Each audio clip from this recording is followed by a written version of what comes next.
welcome back. Welcome back. Hope you enjoyed your little break or session wherever you were. And Janie, I got my little break, a little your mic. sunshine and some with great tea. So ability. I'm Peter H. Reynolds, back again with my team. We've got, how are we different? That little QR code's going to bring you to our world, and it's a complicated world because I have a not-for-profit. I have FableVision Learning, which we develop really cool tools for kids and teachers too, like engineering. We have engineering software. A lot of people don't know that we do that, but we have something called Fab at School, and Jane and Allie are going to be sharing more about that in a second. And then we also have our downtown studio, FableVision, where we work with people like Jim Henson Productions and PBS and Sesame Street. And we work with organizations that want to make the world a better place. And so we are trying to inspire the next generation of storytellers to come join us. And whether or not they do it with us, or they start their own company, or write their own book, or make their own movie, or create their own organization, that's a beautiful thing. But we just like to know about it, so stay in touch. So I'm going to hand things over to my big sister and my cosmic big sister, Allie Joyner. Absolutely. Yes. Thank you, Peter. This is fabulous, isn't it? It is fabulous. Being here in California. I live in England, by the way, but I spent 10 years in California, so it's lovely to be back. So here we are. We're doing the Creative Spark, exploring the purpose of creativity in the classroom. We are. So welcome. I'm Allie Joyner. And I just want to say, first off, that we're really grateful to be here. And we know that right now there's so much happening, not only outside of school, but in the doors, in our walls, in our districts. So today we really hope to inspire and to talk about the purpose of creativity in the classroom and how really when we look at unlocking this, that there's simple ways that we can put this in place every single day with our students, and most importantly, to remember that we hold the key to inspiring our students. Those tiny moments that we have that Peter spoke of, like Vashti's teacher. She took the time to take that moment, and instead of changing it where she was sage on the stage saying, this is what we're going to do, or make sure you're doing a drawing, she flipped the script and said, hey, guess what? I see a polar bear in a snowstorm, and unarmed that situation and made it safe. Safe to be vulnerable, safe to be creative. So today we're gonna take a moment first and honor and thank our founder. Oh, that's me. It is. That's me. So thank you. You all heard me earlier, so... Actually, one or two people didn't. Oh, they didn't? They missed the keynote. Oh, they missed the keynote. At coffee time, I met people who came a bit late because they weren't the get up early ones. So it's all right to say it again. Yes. Well, welcome to those of you who already heard me speak this morning. But honestly, and for new people, welcome. I am Peter H. Reynolds. I am a big fan of stories, wherever stories happen to be. And I always say that books are one of the containers for a story, right? If you think about it, a song is a container, a film is a container, a great dinner table conversation is also a container for a story. So I do happen to be rather fond of the book. I have been working in educational technology for 40 years, and I've seen amazing things happen. I remember the day that Tom, the founder of Tom Snyder Productions, he was a classroom teacher. He was still teaching at Shady Hill School in Cambridge. He was riding his bike into Harvard Square, where we had an office, and we were working on some software, which was a brand new. This was back in '83, and then I remember late in that year he came to me and he said, "We need you to sign something." Okay. You sign. We can't show you this thing unless you sign. So I signed confidentiality form, and then they they unlocked a door, and at the end of the hall there was another door. It was locked. They unlocked that one. I walked in, and there on a table was a 128K Mac with a mouse. And it was a miracle. It was really a miracle. It was an amazing moment to behold this Macintosh, because I had been doing computer graphics by using, it was grid paper, and you would have 6 colors, and red was 0, 0, and green was 0, 1, and so forth. And so I would have to draw this thing and then sit there with the programmer and go through and say 0, 0, 0, 0, 0, 0, 0, 1, 1, 0. And then they would put it in, then they would press enter, and then you would see this image, and all the mistakes would be evident. You'd have to go fix. To see a mouse create a drawing on a screen was truly, truly amazing. So here I am 40 years later. I'm bedazzled by technology. It's totally amazing, but I'm still a huge fan of the book. And so I also own a bookstore in Boston area. You're all invited. Secret password. Does anyone remember secret password? What is it? Rainbow potato. Excellent. And I promise you, if you go, you really do get a gift. You really do get a gift. I heard Peter speak, and he shared the password, and when I went there, I was like, so I hear if I say rainbow potato, something happens magically, and it does. Yeah. Please go and visit. But Pete, I just wanted to say one Sure. thing. So we'll share a little bit about our background. I've been teaching for 15 plus years in the classroom, and throughout my career have used Peter's work, as many of us do, for unlocking story, for creating community belonging. And something that's been so powerful on this journey that I find myself in with FableVision Learning is that Peter never wants to be known as a drive-by author. He always wants that work to live on. And in having this opportunity to have FableVision Learning, what we're able to do is take that work and say, how can we make the most impact with the time that we have? And also understanding 100% that we have so many demands that children need. Where do we still inject that joy and fun without having to sacrifice anything that's critical and crucial? So we're going to kind of talk a bit about That's great. how we're doing that. Because I do, I've been doing picture books now for a long time, because I find that picture books happen to be one of the most efficient technologies, right, for sharing the mission. And that if you read a book aloud, which I highly encourage, don't just give kids books, but read it aloud and read it with flair, please. Ham it up, make that story come to life. And then, but when you're finished, don't pick up the next book and start reading. Dive deeply into the theme and the idea of that book. And I have a little theme sheet showing how each one of my books connects to social emotional learning themes, and also just themes about how it's the amazing human being toolkit, right? All the things that we need to be great human beings. But I rely on teachers to kind of unpack it and start conversations and then do projects and create media and songs. And I'm totally amazed with what people have done with my books. And so our team at FableVision Learning has been taking my books and kind of bringing them to life and doing workshops and explaining how to unpack and activate the book. And so we've got some of you may You've know all met me now. my big sister Jane, who taught me how to read. So Did I read out loud to you? You read all the time. Exactly. You read out loud. So always Yeah. model your love of books, and our family have been book lovers forever and a day. And Jane owned a bookstore in England. And I'll Yes. tell you a secret that no one else knows.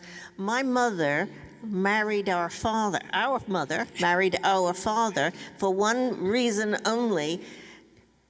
He owned a bookstore in London, in Bayswater. She was working at Lloyd's Bank. Is that and crazy? This handsome man would come in with his money to deposit, and it's like, oh, bookstore. That was it. He was lost. That was it. So yeah, books are definitely in our blood. In our blood. Jane left the bookstore to, how cool is this? She bought a school. I did. I bought a school in England. And I went to visit, and you've seen Hogwarts or read it or seen the movie. This looks like a miniature Hogwarts. big, like stone buildings, not as big as the one in Hogwarts, but they were stone buildings, and it's countryside, and it was kind of magical and mystical. And Jane had. I also went to Harvard Business School and got my MBA, and I can tell you, buying a private school that has gone bankrupt is not a good financial investment. It was financially the worst thing I ever did in my life. However, what it opened up, because I had been working with Peter at FableVision before that, and then I said, I'm going home to England, and then this opportunity came up to save a school. And we had children from ages 5 to 16, and it was the equivalent of earning a doctorate in education. From the administrative side, realizing how much the government controlled, even in a private school, every word we said, every word we did, what the teachers needed, and most importantly, what the parents needed as well. And that's how we came to start doing our creativity family nights, because I found it was my parents who were the ones that wanted the testing. All they cared about was, my kids have to get good grades in the test. And when I would explain to them, your children are going out into this world that we don't even understand. We can't even give them the knowledge that they need. They were like, I want them to get a good grade on a test. Do not change anything. So it was a wild time. And then coming back to work with Peter, and then having Allie join from an educational standpoint with what we do.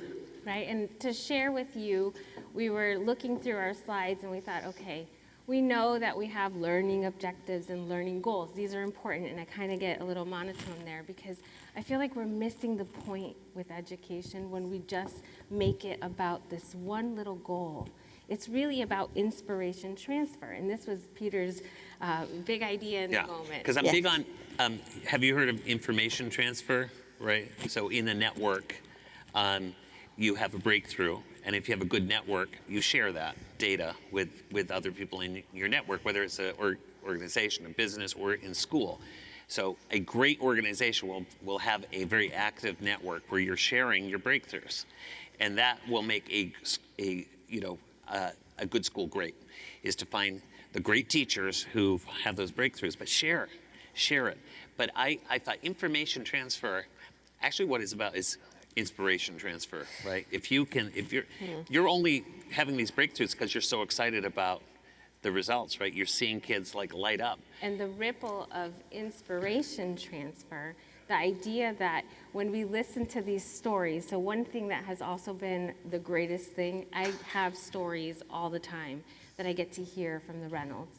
And when you listen to the background, you start to see the patterns. They grew up in a household that provided an environment that allowed for inspiration transfer to exist. They had different moments in their life that were key with educators and what they were doing that allowed for inspiration to transfer.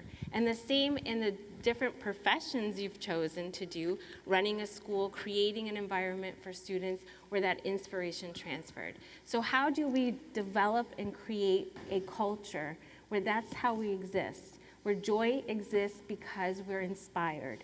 We want to take a look at thinking about creativity in our current world. So we're going to demystify what that means, and not just allow for it to be sectioned off to silos, but think of it globally.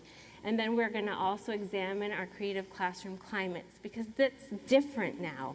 We're in a time where, even with tech, we know that when we look at instructional technology, creativity is not the issue. Everyone who wants to be creative with instructional technology does all of the piecing together with their curriculum. How can I elevate this? But now we're in a different spot. We're in a place where do we have the guardrails for everything that students are going to be experiencing with technology? And when do we decide what it looks like for scaffolding? Because we want our children to absolutely nurture and foster their authentic creativity, their authentic voice before they're generating. So we're in a different spot now. As those that lead with technology, we also have the responsibility of looking at how do we protect original thought.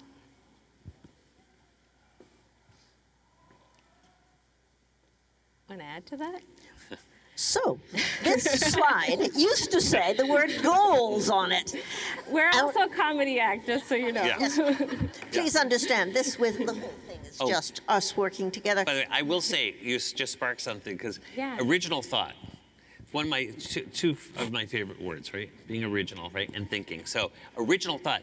I had a teacher in high school, Dan LeClaire. He was one of, so in general, I'm a big fan of Guide on the Side versus Sage on the Stage, unless you have, Robin Williams as your teacher, right?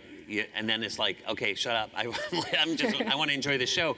But Dan LeClaire was basically like the Robin Williams of social studies, and he was crazy. He was so crazy about the world, and it wasn't even. He would go off track so much, and he loved architecture, and he would start talking about architecture and like telling me, like.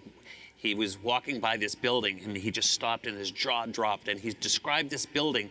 And it wasn't so much the detail and he described it, but the fact that this guy was just so absolutely taken by a building and that he was seeing it, something most of us just walked by. And for him, it was remarkable. And for him to share that passion, I'm like, wow, that felt so different than a lot of my other classes where it seemed like we were getting through chapter 8. This guy was just alive, and he said something to the class, and I remember it was like a lightning bolt. He said, I dare you sometime in your life to have an original idea. And he said, I'm very sad to tell you, but most of you will not. And I was sort of offended by that. I'm like, what? And I think he was doing it on purpose to provoke us, but I'm like, I'm going to have an original idea. Have I had an original idea? And it really made me think, like, oh my gosh, what are ideas? And where are my ideas coming from? Am I being programmed by, and then it really lit the fire for me to say, I want to be an original thinker. And that's a quest, I think all of us. Like so pondering big ideas is something I love to do. So original thought, and that's where AI, really cool, awesome, doing a lot of great thinking, right? But human thinking is a beautiful thing too. So I think it's going to be, we're in a very interesting point in time, because the less you do something, right? Like the less you draw. Do you get better if you don't draw? No. Do we get better at thinking if we don't think? Right? So if we have a choice in life, you can do your own thinking, or you can let someone else do your thinking for you. That was true long before AI. And there are some countries that encourage you not to think because the state is doing the thinking for you. I prefer not to live in that world. So that is why what we are all about is original thinking. And also understanding that this word needs to come back, and that's balance. So we have to have explicit instruction where it's fundamental for students, because we need everyone to be literate. They need to read. But when we stay in explicit instruction, kind of that paradigm where everything is guided, and we don't create opportunities for open-ended thinking, now we have shifted back to, we have children who can read but can't think about their reading. So in order to do this, it's understanding that our work as educators all across the continuum onto college and higher ed is looking for spaces where, one, the child is in the center, that full potential, the best is yet to come, and always keeping that in mind, regardless of what that child comes with, they have a future that they can access. And so then when we look at what it means to have a child look at themselves in the world that exists and then the world they want to help create or change, those ripples there, that reflection, you need to have communication, writing, reading. So these things are essential. And then from there, also self-reflection, because you can't grow if you don't understand yourself. And that's something that's part of that journey. When we look at the environment, keep saying, Allie, teaching them the discernment to do that. Yes, and that's part of it that we'll talk about right now too. The environments that exist, whether it's in the classroom, after school, summer programming, our organizations outside of school, museums, libraries, where are we giving space for children to have safety in discovering who they are? Where we're guiding that. We're not saying, you came here, you have these issues, you are this, and then closing the doors to that full potential. So as we connect these dots, they're not going to be a linear path. We might be doing one part and another, but it is our job and our responsibility as educators, as administrators, as those that are in service of children, to think about this and be very intentional, because we really do shape what someone becomes.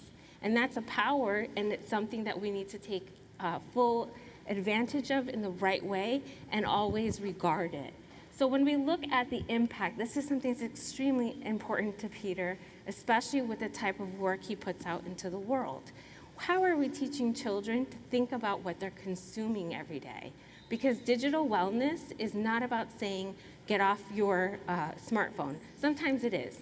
But really, it's about saying, be intentional with discernment about what you're consuming and how it's affecting your growth. Because you can also micro-learn, you can also subscribe to all kinds of thought and become a much fuller person. Technology, when used correctly, can enhance. And that's where that changes that piece, where it's one or the other and brings that balance.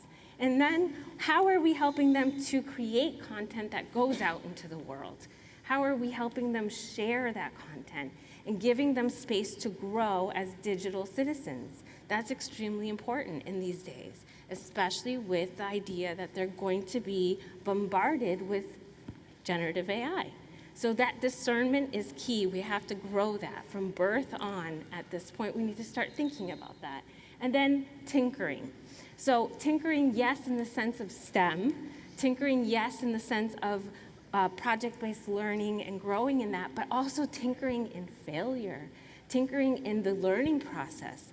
If we don't give space that is safe for us to go through the complexities as a child of, like, you build this huge tower, somebody comes along and knocks it down. That might seem trivial to us, but right there you've set the foundation of how you do conflict resolution. And these are things that we don't necessarily have time for. We say this, right? And we are absolutely pressed to the minute. And so I guess what we say coming together in that education piece is we want to help give hope to this and say there are solutions. There's ways that we can work together in our schedules and our time if we make this a priority. And this is a priority for us. So we hope to help with that. One of my all-time favorite words, creativity. Is that because it has the word tea in it, Peter? Oh. Creativity. That's interesting. I see eat. I like eating. It's like tea, eat. Which you haven't done yet. Yes. Yes, I have not eaten yet, but I will. So yeah, creativity, awesome. Right. What is it? Sounds good, right? Right. And but you know, that is the work that we do. It is all. Yeah, it is the cornerstone of everything we do. And creativity. It's interesting because when I wrote a book called The Dot, and I was at a conference and they picked it up and they read it and they're like, oh, I'm going to have to give this to my art teacher. And I said, yes, you could do that. I said, but it's really not for art teachers. It features an art teacher, but really what it features is an enlightened educator who can see the potential in a child before that child could see it in themselves. That to me is the magic of a true educator. You could see the reader even before they can read. How cool is that, right? You look at them, you're like, there's a reader. They don't know it yet, but they're going to hang out with me long enough and they will read. So yeah, creativity is to be able to vision, right? To see things that don't yet exist. That's why we're called FableVision. We believe in the power of story. We also believe in vision, which means, right, being able to see something that does not yet exist. That's a very cool superpower that we have. Right, and so we're going to demystify the word creativity, because oftentimes, what happens, Jane? Well, First, we have the definition of it. this is the one of the, I'm going to call it official definitions. This is one from Runco and Jaeger. So the standard definition of creativity is something that is novel and useful, something that is new, original, and unique, that is connected, effective, and valuable. And that bringing those two things together at some level, whether or not it's realizing you don't have the right ingredient in a cake and putting something new in it in order to create something, or developing the atomic bomb. And creativity is also, it is, for me, it's generosity of spirit, right? Being okay with someone else having a different idea and seeing the world in a different way. And one thing that I think that this world needs are people who know how to listen respectfully and to learn from other people, people who do not think the same way. And that, to me, that generosity is creative. That is creativity in action. And it's okay not to agree, including not agreeing with research, right? Or, right? You can say, I know the research says this, but I know my kids, and I know what works.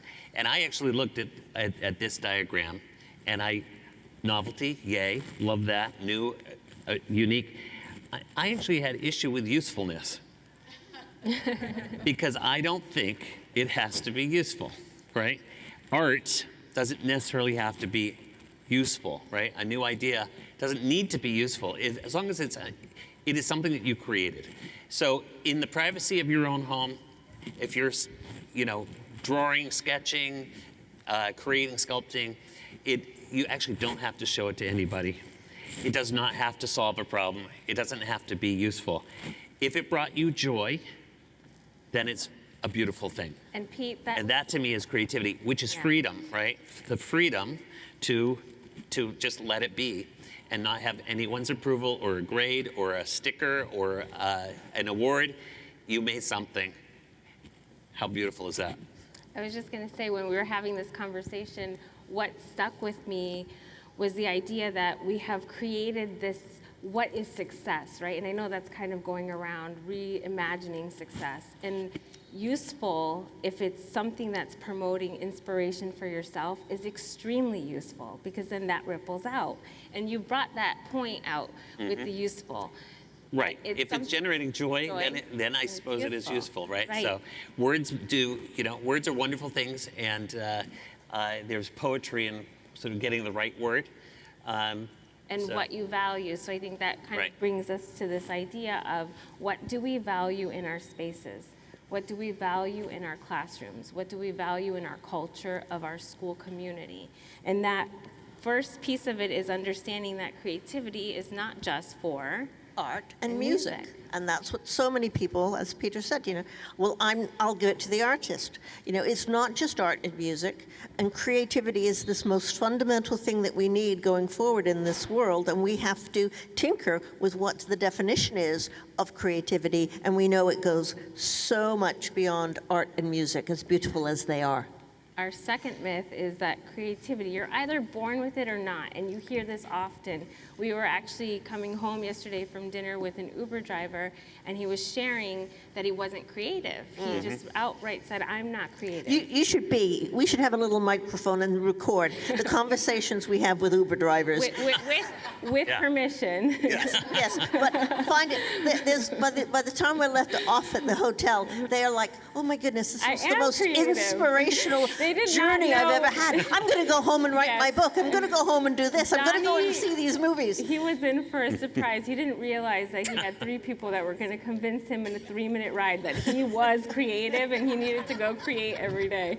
But he did do that. We ended up talking about film, and it ended up that he had all of these ideas. So it's not something you're either born with or not. You can foster and nurture it, just like we teach skills. We teach how to unlock that creativity. Myth 3, this is one that is so often heard. That creativity is just fluff. Right. Or it's an extra. It's kind of a bonus. It's something we do on Thursday at 11. No, it is an overlay. Right, but so much of it, though, is mindset, is it not? It's this. You're not born with it. It's something that you can grow your creativity. You can enhance it. And one of the things that we've been learning a lot more about is creativity and mathematics. And the same things are happening in mathematics as happen with something like art or music. by the time, very early on, you're labeled as you're a math person, you're not a math person. You're not a math person, you're a math person. And you get blocked right at the beginning based upon some ways that you've interacted, and you think, you close down that side of the mind. And we're actually working on some creativity and mathematics coursework. Right. That we'd love to share with you one day. Maybe we'll get invited back. Do you think And the Mike, idea of will living- Mike ever invite us back, Peter? I don't know. I don't know. I don't know. You might have to sing, and that will get us in the door. By the way, did anyone read the Stephen Covey book that was suggested? What's the title of it? It's Trust and inspire. Trust and Inspire. We loved it. We read I it. love those. I love those words. He was talking about, there are people who are charismatic, and they are definitely inspirational. But he points out you don't need to be charismatic to inspire, Right. and that you can also learn how to inspire. And one of the ways to, and to me, that is creativity.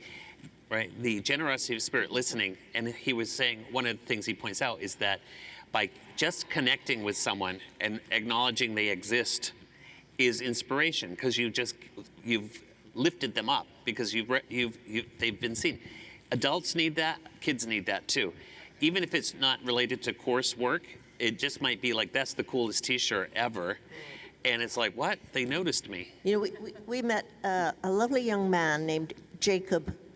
Up at the Kramer at the Progressive Education Network, where we spoke some months ago, and this young man was brought along by his ex-teacher as an example, and he was of what a creative teacher does. And he was very close to his grandfather, and his grandfather had died, and he needed a way of dealing with it, and she understood what he was going through, and together they worked on a project where he said, in memory of him, I'm going to reach out to he remembered visiting him in the old, what do you call it these days? The nursing home, and how many people in the nursing home had no one to visit. So he started writing letters to elderly people. And what happened next, Peter? He invited his friends to join, and they started meeting every week and writing letters and mailing them to seniors in assisted living, and the reaction back was just amazing. It inspired more and more, and so he started a not-for-profit, and since the inception of the project, they've written over 500,000 letters, and so it's called Letters of Love. I think lettersoflove.org. And we just heard Letters to elders, yeah. What? Letters to elders. Letters to elders? Yes. I think it's, okay, we'll figure that one out. But who did he just, Kelly Clarkson just asked him to be on her show, Yeah. which is kind highlight of cool. it. But isn't that cool that there's a human being Right. who is allowed to create, right? He Right. created something. And it really brings it back to that idea of what is teacher, right. his teacher was the ultimate teacher, and the unnamed teacher in the dot, who saw a child in need and said, how can I reach that child? And Jacob was suffering from this loss, and because of the interaction of a teacher, this is what he's become. Yes, and I think when we start to examine the culture that you create through the thinking of creativity being at the base and the foundation of it, all of these stories show that when we give space for children to experience what they are without putting parameters around it, really wonderful work can happen. One of my favorite things is when we're on a call or talking somewhere, and especially because we know that depending where you are in education, whether you're in the classroom or you're making curriculum decisions or you're running everything and everything falls on you, this understanding of creativity is different. It sits different. So when we look at this, we really like to say creativity is the foundational skill for all of these complex skills that we need students coming out career and ready. So if we want to just talk career and ready and the scope and sequence of that, creativity is literally the first floor to get to innovation, to be resilient, to be original, to have leadership skills. all of the things that we need, we have to have a flexible mindset, a growth mindset. And creativity, when put into our spaces the right way and purposefully, and also acknowledging the scaffolding of the growth of this, we can reach that top tier level. What we like to look at is the 4C model, more so to show that many, many children live, or just even in your journey, educational journey, you might be living in the mini C and the little c. So for an example of a little c moment, a little creativity moment, is you write a poem and your teacher gives you feedback and you correct the poem and you enhance it. So that's something that takes some pieces that go along with creative thinking. When we talk about professional creativity, and most importantly, big C, which I like to call transformational creativity, the kind where innovation is changing the world or helping solve problems, we do not currently have scaffolding for children and students in their journey to reach that potential, not for all. It really, truly is something that causes detriment in innovation. And it's so hard, especially now, to be able to see what a child needs and have a child express their creative mindset when they don't have the basic language skills, and they don't have English language to be able to share. Well, see, and one of the things that we're working on right now is I am a bilingual student. I grew up in a household where we spoke English and Spanish. I didn't unlock Word until 3rd grade. I didn't even know I was smart until 5th grade, because I had one teacher who gave us an assignment, and she said, I want you to write a paragraph, a poem, or make a collage. And of course, I did the poem and the collage, because that was my jam. But I definitely, in that moment, didn't think anything of it. I was just like, oh, this is a really neat way for me to express something that I'm feeling. And when I took it to her, I will never forget, because I was just sitting at my desk trying to do these fact sheets, and I hated those, but I was trying to do them, and I was like getting frustrated. She called me over to her desk, and Mrs. Stepka in Florida pulled me aside, and she said, I want to tell you something exciting that's gonna happen. And I said, okay. And she goes, starting today, you're gonna be part of the Gifted and Talented program. That was it. All of a sudden, this world that I had never had access to opened up.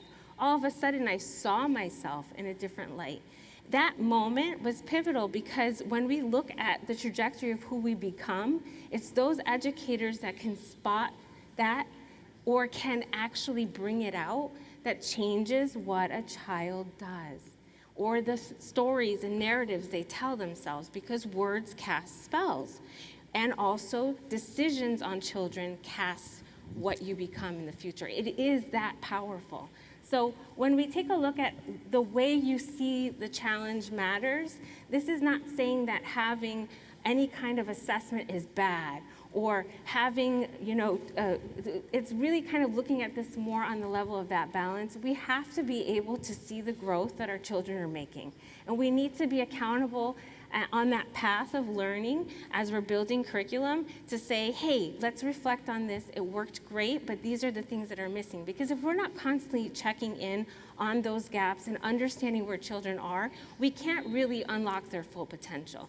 But when we take everything and we add it to this one moment in time, to that state test, to that one moment in time, what do we do to children? And Peter did an amazing job really taking a look at this. So we're going to watch the testing camera. Yeah. Can I just say that testing is even worse in England? You think it's bad here.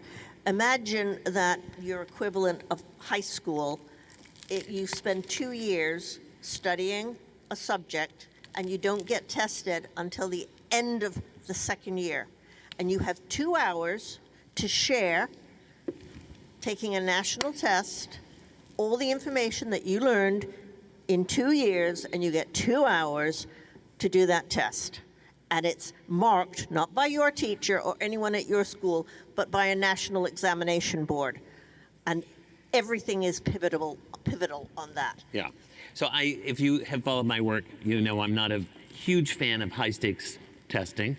But you probably also know that I'm a big fan of assessment. I think it's very good to know, is any of this interesting? Is any of this resonating? And do you know what creative thinking is? It's okay if it's not. Because it may not be the way I'm teaching it or the way it's been taught so far, or it may not be your time yet, right? You might not be expert at finance until you have a business, right? And that might not happen until you're 28. But it will kick in at some point if it's meant to be. Yeah. But when you get these sticky labels put on you early, right, whether it's quizzes or tests or high-stake testing, sometimes you feel very good about those tests, right? But think about the kids that don't, right? And I was not a good test taker, and yet I did believe in myself, so I wasn't going to let that get me down. So, you know, I like to think that kids who do not do well on testing, who have crummy grades, basically, I still believe in them, right? That the F student is a future fantastic human being, and that C student is certainly not average. And the D student is dynamic and daring, and that there's potential in everyone. I will never give up on any kid. I believe in them, even if they go astray and they get into trouble.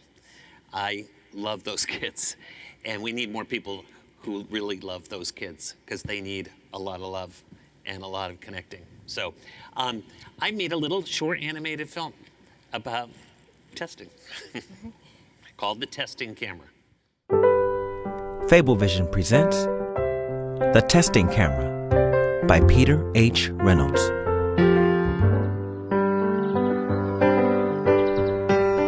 Daisy's excitement to be in art class was about to be turned upside down. On the board, there was a notice that read, "Art class, canceled, testing day." Daisy gulped. She could feel her heart beat faster. Daisy stood in line, waiting for her turn in the testing room. Some kids seemed happy to be in this line. Some were studying their notes furiously. Some seemed oblivious. Some bored. But Daisy, she felt dizzy and a bit seasick. Daisy's turn was near. She blinked as flashes of light pulsed from the room every few seconds. Even the happiest of students left the room dazed and bewildered. And now it was Daisy's turn. She entered the room and faced an enormous camera. Daisy's heart beat so loudly that she could not even hear her brain think. She winced as the blinding light flashed, as the testing camera snapped her. Daisy left the room happy to be done with it. Happy it was over. Weeks later, the testing camera report came back.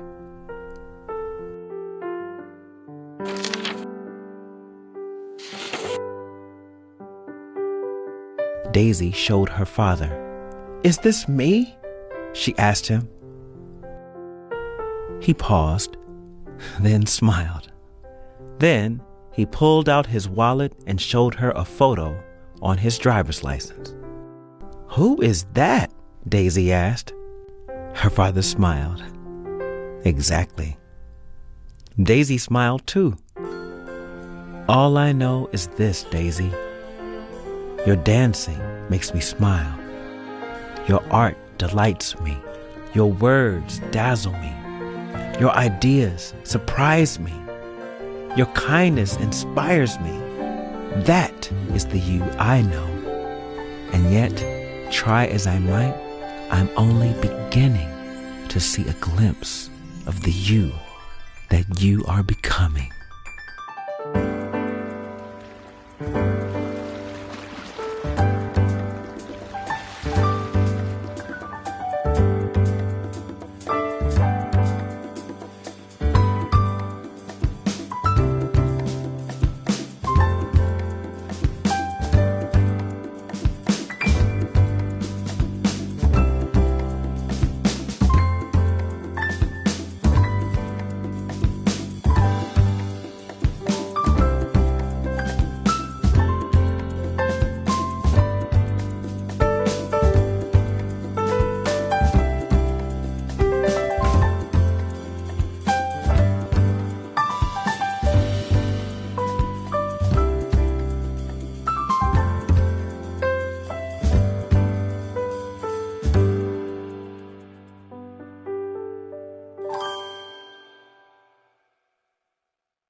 they've been so attentive here. Let's see who loved that the best, and they can have a Oh. prize. What do you think? That does not sound like a fair. Yeah. Does Okay. it Who? sound like a fair prize? I know some people that are like desperate for a prize. Really? We're going with it. We're going with it. Okay. How about something a little bit more? Well, okay. International Dot Day is on September 15th-ish. All right. Whose birthday is closest to September 15th? Oh my goodness, we got. What's Yeah. Oh yes. Date? The 9th. 12. You had your hand up, right? Oh. Well, I think we have 3 things up there, so. Okay, 12. Congratulations. Congratulations. And by the way, I had a teacher write to me and say, we've got this test that's coming up. And my kids are completely nervous, and I'm nervous because we're doing all these amazing things, and I don't want to be known for the test results. I said, relax. I said, I will tell your student, I give them a little advantage, okay? While they're taking the test, take their left shoe off. It just popped into my head. So she told her kids, Peter says, take your left shoe off during the test. Anyway, she writes back 3 weeks later, she's like, they took the test, we got the results. Our class scored the highest. And they all swear it was the left shoe off. So, you know. Which all says it's mindset, code. right? It's mindset. It is mindset, right? It is. And giving and confidence, right? It's like, yeah, I got this. Yeah. I got this. Yeah. So, do we have anything else to give away? We're just gonna. We do have something to give away. Okay, my We're twin also brother's wrapping up. Hey, I my say twin brother's this birthday. is- My no, no, twin no, brother's this is a birthday. different one. Is anyone in the audience teaching art for the very first time this year? You are? We have 2. Two of them. Two. Well, congratulations. We have my print. Rock, paper, This is scissors. the artists are in. The artists are in. You have 2 of them? And okay, and love lifts us up. So we've got those Yeah, you got one more. for you, and they are autographed. Wow. And so, okay, my twin brother Paul's birthday, you might want to write this down, is March 16th. All right? Anybody share our birthday? I mean, Paul's birthday. Anybody close to Paul's birthday? March 16th? You are? The 17th. Ding, ding, ding, ding. All right. You are the winner of the All Children Are Gifted. I truly believe. And that's our job, is to Yeah. find those And gifts. We're gonna come in for a landing. We're coming in for a Now landing. that everyone's paying yes. attention. Yeah. So a We have couple- lots more to share. We've got loads and loads of stuff on the Peter H. Reynolds, peterhreynolds.com site, and FableVision Learning. And we have this new thing called the Creative Compass Lounge, and it's a place to come and hang out with kindred spirits. You can pick up Thank some you for being literature right kindred here. spirits. And your superintendent is in the room, and I'm saying this, I don't want you to get into trouble, but I do want to encourage you all to be gentle rebels. Yes. All right? And a gentle rebel means think outside of the box, but not far enough to get fired, because I do not want to get the sad letter from you saying, but you said be a rebel, and I said, no, be a gentle rebel, right? So And so how think about how you can change your classroom, yourself, your community in creative ways, and sneak in the good stuff. And I would say, right, you can do 10% innovation a year, because nobody will be shocked, right? But then in 10 years' time, you will have completely turned your classroom upside down. So 10% a year, do not get fired. We need great educators to stay in the game. And So how we Yeah. say that now is thinking ishfully, Thinking right? ishfully, absolutely. What do you Ishful think that thinkers. means? So we're going to wrap it up here quick, but just something to let you know. We do professional development for educators where we bring lots of joy, a lot of this conversation for different subjects, and most importantly, really talking about the climate of a classroom being ishful. So the idea that we allow space, that space between what has to happen and what we are determined to get done, for it to be ishful, where children lead the way as well. Because sometimes you will come into the best laid out plans, but in that day, what you actually need to tackle is what's being presented to you, because we have so many unknowns now that can happen. And so we really just ask that we take a minute and think about the ways that we're ishful with ourselves, because having grace for ourselves and creating that space allows for us to model that for our students. We thank you for your time. Thank you for all the work that you do. And as an educator, I really, truly, we're here to continue having this opportunity to champion what you do and how you impact the world. So thank you. And All if right. you Thank stay, you, everybody. And if you stay connected, there's some literature here to help stay connected, or through the app, that lovely app that Mike created. We love talking to teachers. Me from England and Allie from Maryland. Where you just need a break in your day. Call us. We'll chat. You will laugh, I promise. Thank you all. Thank you. Thank you. You want to give Yep. that one was to the teacher. Yep. This is Ann Crosby's mama. Oh my gosh. Okay, you deserve a hug. You deserve a hug.